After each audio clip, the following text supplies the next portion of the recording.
तो दोस्तों आज हम ग्रो करने वाले हैं इस मिर्चे को, जैसा कि आप देख सकते हैं।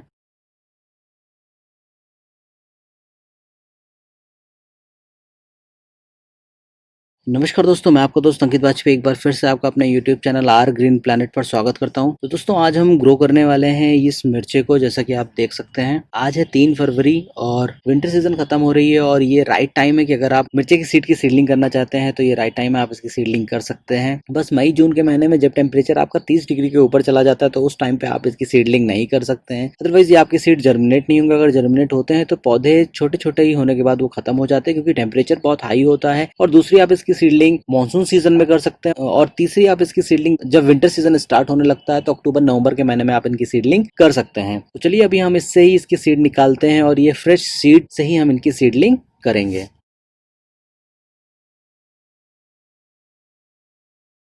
तो दोस्तों ये देख सकते हैं कि ये इसके अंदर कितने ढेर सारे सीड हैं। इसीलिए मैं आपको हमेशा कहता हूं कि अगर आपको शिमला मिर्च या हरी मिर्च ग्रो करनी है तो उनकी सीड आपको परचेज करने की ज़रूरत नहीं है। जो भी आपके घर में फ्रेश वेजिटेबल आती है उसके अंदर ही इतने सीड निकलते हैं कि आप उससे जितने चाहें उतने प्लांट ग्रो कर सकते हैं। तो ये देखिए दोस्तों, ये हमने इतने सीड ले रखे हैं और इतने सीड बहुत सफिशिएंट हैं इस लाल मिर्च के पौधे को ग्रो करने के लिए। तो अभी हम इन सीड को स्प्रिंकल कर देते हैं अपने पॉट में चारों तरफ। और यहाँ पर जो हमने सॉइल यूज़ करी है, यहाँ पर मैंने इसमें बेसिकली 3 चीज़ें इस्तेमाल करी हैं, जिसमें मैंने लिया 40% कोकोपीट, 40% वर्मी कंपोस्ट और 20% अपने गार्डन की सॉइल। अगर आपके पास सैंड, जिसको कि बालू या रेत कहते हैं, तो आप उसका भी इस्तेमाल कर सकते हैं। आपको लेना है 50% अपने गार्डन की मिट्टी और 50% सैंड। तो ये हमने सारे सीड इसमें चारों तरफ फैला दिए हैं और अब हम इसमें एक हल्की लेयर सॉइल की डालकर ये सारे सीड ढक देंगे।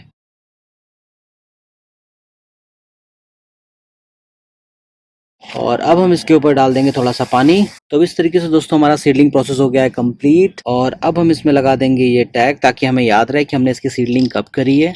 और अपने इस पॉट को शिफ्ट कर देंगे डायरेक्टली सनलाइट में, जहां पर इसको डायरेक्ट सनलाइट मिले, क्योंकि अभी जैसा मैंने बताया कि आज 3 फरवरी है और जो वेदर टेम्परेचर है वो 15 डिग्री सेल्सियस के नीचे है, इसलिए दिन की धूप बहुत तेज नहीं होती है। तो हम इनको डायरेक्टली सनलाइट में रख देंगे, इससे हमारे सीड का जर्मिनेशन प्रोसेस जल्दी स्टार्ट हो जाएगा। तो चलिए अब मिलते हैं कुछ दिनों के बाद और देखते हैं इसका आगे का अपडेट।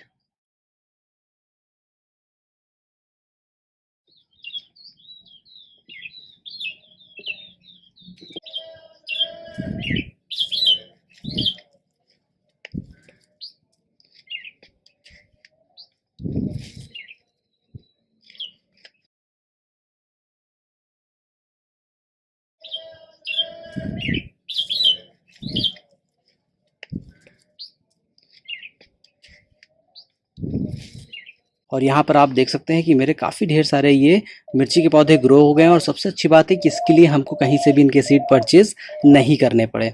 तो यहाँ पर अभी हम इनको शिफ्ट करेंगे। ये 10 इंच का मैंने प्लास्टिक का पॉट लिया हुआ है, जिसके बॉटम में प्रॉपर ड्रेनेज होल है। तो आप हमेशा याद रखिए कि जब भी आप किसी भी पौधे को ग्रो कर रहे हैं तो उस गमले के बॉटम में प्रॉपर होल होने चाहिए, ताकि जो भी आप पानी दें excess water immediate drain out हो जाए। पानी बिल्कुल भी रुकना नहीं चाहिए। अब अगर हम बात करते हैं सॉइल की, तो दोस्तों यहाँ पर हमने इसमें ऐड करी हैं बेसिकली 3 चीज़ें, जिसमें कि मैंने लिया हुआ है 30% अपने गार्डन की मिट्टी, और उसमें मैंने ऐड किया है 30% सैंड, जिसको कि बालू या रेत कहते हैं, और 40% वर्मी कंपोस्ट की मात्रा को हमने ऐड किया है। तो अभी इसमें ही हम अपने पौधों को ग्रो करेंगे।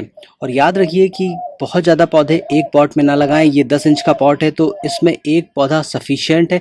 इससे ज़्यादा अगर आप लगाते हैं तो उसका रिजल्ट ये होगा कि आपके पौधों की ग्रोथ कंपैरेटिव स्लो होगी और कम होगी, और जिसकी वजह से जब उसमें रिजल्ट आएगा तो वो भी आपको बहुत कम मिलेगा। तो चलिए सबसे पहले हम इनको पॉट से निकाल लेते हैं।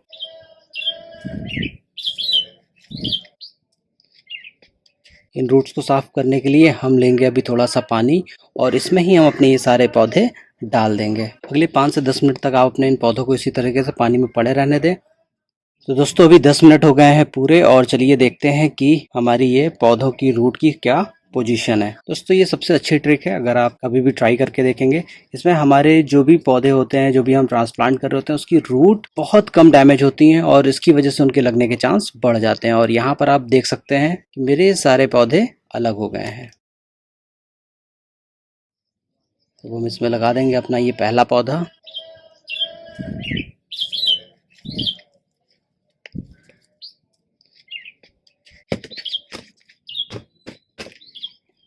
तो अब इस तरीके से दोस्तों हमने अपना पहला पौधा लगा दिया है और अब हम इसको दे देंगे थोड़ा सा पानी।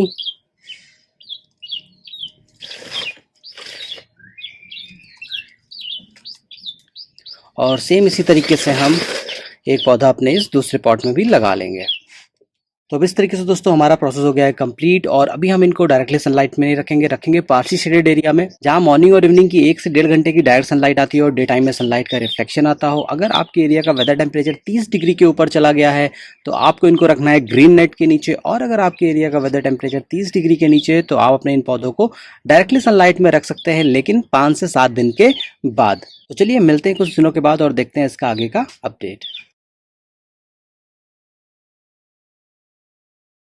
तो यहाँ पर आपको ऑर्गेनिक फर्टिलाइजर क्या है उसकी आपको नॉलेज होनी चाहिए। तो आप यहाँ पर दे सकते हैं गोबर की खाद और वर्मी कंपोस्ट। वैसे जब हमने अपने पॉट की सॉइल तैयार की थी, जब हमने पौधे को ट्रांसप्लांट किया था, उसमें हमने 40% गोबर की खाद या वर्मी कंपोस्ट को ऑलरेडी ऐड किया हुआ है।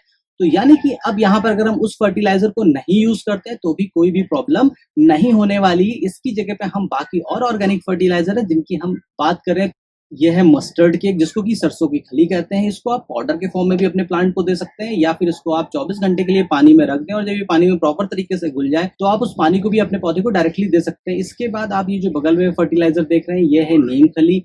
इसको भी आप 1 महीने में एक बार थोड़ी सी क्वांटिटी अपने प्लांट को जरूर दें, क्योंकि ये आपके प्लांट की रूट को हेल्दी रखता है। किसी भी तरीके की रूट में फंगल इन्फेक्शन नहीं हो पाता, जिसकी वजह से आपका ओवरऑल प्लांट काफी हेल्दी चलता है। तो आप इस नीम केक का भी इस्तेमाल कर सकते हैं। इसके बाद आप बोन मील, जिसको कि हड्डी का बुरादा कहते हैं, आप उसका भी इस्तेमाल करिए, और आप मछली की खाद आती है, आप उसका भी इस्तेमाल कर सकते हैं। इसके अलावा एक बहुत ही इंपॉर्टेंट चीज़ है जो कि मोस्टली वीडियोस में स्किप होता है, वो होता है माइक्रो न्यूट्रिशन। लौकी, तरोई या जिस भी इस तरीके की वेजिटेबल प्लांट है उसमें माइक्रो न्यूट्रिशन का बहुत ज़्यादा इंपॉर्टेंट रोल होता है। अगर आपको ये फर्टिलाइजर नहीं मिल रही है तो लिंक डिस्क्रिप्शन बॉक्स में दिया हुआ है, आप वहाँ पर जाकर ये फर्टिलाइजर परचेज कर सकते हैं। माइक्रो न्यूट्रिशन हर 40 से 45 दिन में अपने प्लांट को आपको 1 से 2 स्पून देना है, मीडियम साइज। ये डिपेंड करता है कि आपके प्लांट की साइज क्या है और वो कितने बड़े पॉट में लगा हुआ है। इसको आप किसी भी ऑर्गेनिक फर्टिलाइजर के साथ मिक्स करके अपने प्लांट को दे सकते हैं। तो इस तरीके से आप ये सारी ऑर्गेनिक फर्टिलाइजर इस्तेमाल करके अपने प्लांट को बहुत ही अच्छी तरीके से ग्रो कर सकते हैं। यहाँ पर मैंने आपको अपनी सारी फर्टिलाइजर बता दी जो कि मैं अपने प्लांट को देता हूँ। इसके अलावा अगर आप चाहते हैं कि इनऑर्गेनिक फर्टिलाइजर का यूज करना, तो आप एनपीके का और डीएपी का इस्तेमाल भी कर सकते हैं। लेकिन अगर आप ऑर्गेनिक और इनऑर्गेनिक दोनों का कंपोजिशन यूज करना चाहते हैं तो मैं आपको यही सजेस्ट करूंगा कि आप 2 बार ऑर्गेनिक फर्टिलाइजर दें और तीसरी बार में आप एनपीके दे दें या डीएपी दे दें। और याद रखें कि इसकी क्वांटिटी बिल्कुल भी ज्यादा ना होने पाए, स्पेशली समर सीजन में, क्योंकि गर्मियों में अगर इसकी क्वांटिटी जरा सी भी ज्यादा हो गई तो आपका हरा भरा प्लांट सूख जाएगा। तो आप 2 बार ऑर्गेनिक फर्टिलाइजर दें, 1 बार इनऑर्गेनिक फर्टिलाइजर दें अगर आपका मन करता है तो। अदरवाइज जो भी मैंने आपको ये ऑर्गेनिक फर्टिलाइजर बताई है और इसको अगर आप 15 से 20 दिन के गैप पर अपने प्लांट को दे रहे हैं, प्रॉपर तरीके से दे रहे हैं, तो आप यकीन मानिए कि आपको कोई भी प्रॉब्लम होने वाली नहीं है। अब सवाल ये उठता है कि हमको ये फर्टिलाइजर कैसे देनी है। तो ये फर्टिलाइजर देने के लिए सबसे पहले आपको अपने गमले की सॉइल को 2 से 3 इंच खोद लेना है और उसके बाद उसमें आपको ये फर्टिलाइजर देनी है, ताकि ये अच्छे से मिट्टी के साथ मिक्स हो जाए। और पहले दूसरे दिन में बहुत ज्यादा पानी ना दे, इतना पानी दें कि वो पूरा का पूरा पानी आपका पॉट ही एब्जॉर्ब कर ले। बहुत कम पानी ड्रेन आउट हो, गमले के बाहर निकले, क्योंकि उस टाइम पे मैक्सिमम न्यूट्रिशन रिलीज होता है। और अगर आपने बहुत ज्यादा पानी दिया है तो वो ड्रेन आउट होकर सारा का सारा न्यूट्रिशन बाहर चला जाता है। तो दोस्तों ये है रिजल्ट 85 दिन के बाद का, और अभी आप देख सकते हैं कि हमारे इस मिर्ची के पौधे में कितनी ढेर सारी मिर्ची आ गई हैं और मेरा पौधा बहुत ही हेल्दी तरीके से ग्रो कर रहा है। और उसके पीछे सबसे बड़ा रीज़न ये है कि मैंने सही टाइम पर सही फर्टिलाइज़र दिया है। तो याद रखिए कि अगर आप मिर्ची के पौधे को ग्रो कर रहे हैं तो एक तो उसको सही टाइम पर आपको फर्टिलाइज़र देना है, प्रॉपर आपके प्लांट को सनलाइट मिलनी चाहिए दिन की 6 से 7 घंटे की। हाँ, अगर टेम्परेचर बहुत हाई है, 30-35 डिग्री के ऊपर है, तो आप अपने प्लांट को ग्रीन नेट के नीचे रख सकते हैं। और तीसरी इंपॉर्टेंट चीज़ ये है कि आप अपने प्लांट को बहुत ज़्यादा पानी ना दें, क्योंकि अगर आप इसको समर सीजन में ग्रो कर रहे हैं और आप सुबह शाम 2 टाइम पानी दे रहे हैं, इसकी सॉइल ड्राई नहीं हो पा रही है, तो आपका पौधा इन्फेक्ट हो जाएगा और उसका रिजल्ट ये होगा कि आपको उसमें रिजल्ट नहीं मिलेगा। और अगर रिजल्ट मिलता भी है तो बहुत अच्छा रिजल्ट नहीं मिलेगा। तो अगर आप मिर्ची के पौधे को ग्रो कर रहे हैं या शिमला मिर्च के पौधे को ग्रो कर रहे हैं तो स्पेशली इन सब में बहुत ज्यादा पानी देने की जरूरत नहीं है। 24 घंटे में एक बार आप इतना पानी दें कि नेक्स्ट 24 आवर्स में आपके पॉट की सॉइल ड्राई हो जाए। तो इस तरीके से आप भी अपने टेरेस गार्डन में ग्रो कर सकते हैं मिर्ची को बिना किसी भी तरीके से कोई भी सीड परचेज किए हुए। जी हाँ दोस्तों, जो भी आपके घर में हरी मिर्च आई है आप उसके सीड का इस्तेमाल कर सकते हैं।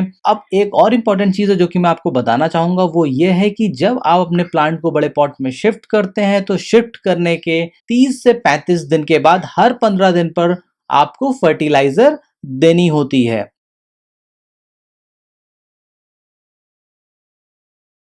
दोस्तों ये है फाइनल रिजल्ट 99 डेज के बाद का। और यहाँ पर आप देखिए मेरी काफी मिर्च पकने भी लगी हैं और इस टाइम पे मैं अभी इनकी हार्वेस्टिंग करूंगा, यानी कि मैं अभी इनको अपने पौधे से कट कर लूंगा। एक चीज दोस्तों जो मैं आपको एक बार फिर से बताना चाहता हूं कि जैसे ही आप कोई भी वेजिटेबल प्लांट ग्रो करते हैं और उसको बड़े पॉट में शिफ्ट करते हैं और वो 30-35 दिन में जैसे ही ग्रोथ स्टार्ट करता है, उसमें कलियां और फूल आने लगते हैं, उस टाइम से आपको हर 15 दिन पे बदल बदल कर फर्टिलाइजर देते रहना है। मैं हमेशा अपने हर वीडियो में इस चीज को बोलता हूं। यहाँ पर भी मैंने आपको अपने फर्टिलाइजर्स की सारी इंफॉर्मेशन दे दी है। अब ये आपके ऊपर है कि आप ऑर्गेनिक फर्टिलाइजर का इस्तेमाल करते हैं या इनऑर्गेनिक फर्टिलाइजर का इस्तेमाल करते हैं। अगर आप सही तरीके से फर्टिलाइजर यूज करते हैं और सही मौसम में सही वेजिटेबल की सीडलिंग करते हैं और सही साइज के पॉट में ही अपने पौधे को ग्रो करते हैं तो आपको नो डाउट बहुत अच्छा रिजल्ट मिलता है। तो उम्मीद करता हूं दोस्तों कि आपको मेरा वीडियो अच्छा लगा होगा। तो आप में से जो भी पहली बार मेरा चैनल देख रहा है तो प्लीज रेड कलर वाले सब्सक्राइब बटन को क्लिक करें और मेरे वीडियोस को सबसे पहले अपडेट पाने के लिए बेल वाले बटन को क्लिक करना बिल्कुल मत भूलें। कमेंट करके जरूर बताइए कि इस वीडियो में आपको सबसे अच्छी चीज क्या लगी। तो लाइक करो, सब्सक्राइब करो और शेयर करो हमारा अपना चैनल आर ग्रीन प्लैनेट। अगर आपकी गार्डनिंग से जुड़ी कोई क्वेरी है तो इंस्टाग्राम पर जाकर मुझे फॉलो करिए। तो इस टाइम पे स्क्रीन के ऊपर मेरे इंस्टाग्राम की डिटेल आ रही होगी, तो आप वहां पर जाकर मुझे फॉलो कर सकते हैं और जो भी क्वेरी है आप वहां पर मुझे डायरेक्टली मैसेज कर सकते हैं। मुझे जैसे ही टाइम मिलेगा मैं उस पर रिवर्ट करूंगा। तो फिर मिलूंगा आपको नए वीडियो में नई जानकारी के साथ। तब तक के लिए नमस्कार।